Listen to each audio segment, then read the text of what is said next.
खबर देंगे आपको। पेशावर में वज़ीर आला खैबर पख्तूनख्वा ने खुसूसी अफराद, बीमार शहरियों और पनाहगाह के रहायशियों को दफ्तर बुलाकर उनके मसाइल सुने। वज़ीर आला ने शहरियों के मसाइल के फौरी हल के लिए मौके पर ही अहकामात जारी किए हैं।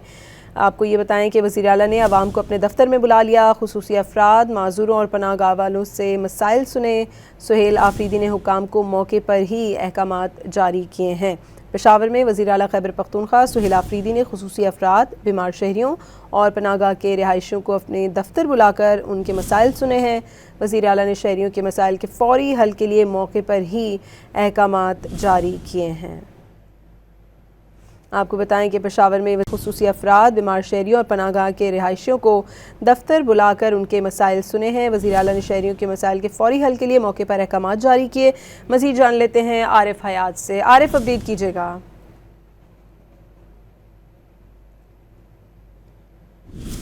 आरिफ, अपडेट कीजिएगा। वज़ीर आला ने आवाम को अपने दफ्तर में बुलाकर उनके मसाइल सुने हैं, क्या अपडेट्स हैं आपके पास? जी बिल्कुल, वज़ीर आला ने खुसूसी अफराद और बेशुमार शहरियों को जो पनाहगाह हैं तो उनको दफ्तर बुलाकर उनके मसाइल सुने और उनके मसाइल फौरी तौर पर हल करने के लिए जो अहकामात हैं वो जारी कर दिए। इससे ऐसे लोग इसमें शामिल थे जो सालों से वज़ीर आला के पास और दीगर हुक्काम बाला से मिलना चाहते थे, अपने मसाइल जो हैं उस पर अहकामात चाहते थे। उनकी वो पूरी हो गई और वज़ीर आला मिले। ठीक है आरिफ हयात, बहुत शुक्रिया आपका।